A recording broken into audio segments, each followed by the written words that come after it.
in IT? I'm just curious. How many picked lean or process improvement? Okay, all right. I'm just curious as to what's going on. Okay, very good. Okay, so with that, we're going to do an exercise. Again, we're hoping to have some fun today, get you guys out of your chairs. At your table, you should have in front of you somewhere 2 blue Post-its. Really simple. Take a look. They should be right at your table setting. Everyone should have 2. It's going to be a simple process. I'm not going to lean it out, so it might be a little messy, but it's going to be fun. We talked about this change curve yesterday. And when you think about the giraffe video clip, right, it's about the emotions. And this change curve certainly deals with emotions. One of the things that allows me personally to sleep at night and do the job that I do is that there's also a process by which people go through these emotions, right? Otherwise, it would be really messy and really gray for me personally to deal with.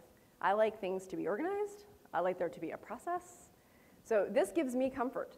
At the top is the process stages that individuals go through, correlated to the feelings that you will encounter as folks go step by step.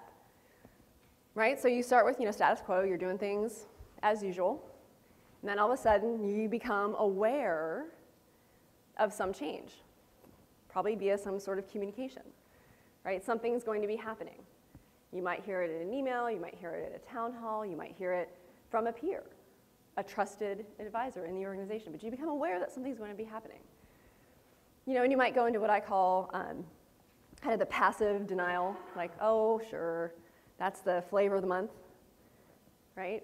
They've tried that before, it's not going to work. You go into this sort of, is this really going to happen? Have you ever attended a project kickoff and everyone's super jazzed? Like, this is going to be the best thing ever, right?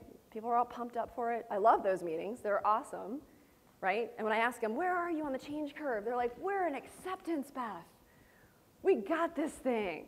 I'm on the right-hand side. Like, I am so bought in. I am committed. I am all the right words, right? And I say, that's great. The reality is you're an uninformed optimism because you have no idea what's about to happen. Because no matter how great that work is, no matter how much it aligns, going back to the alignment principle, it's still going to be hard. We're still going to go through this curve.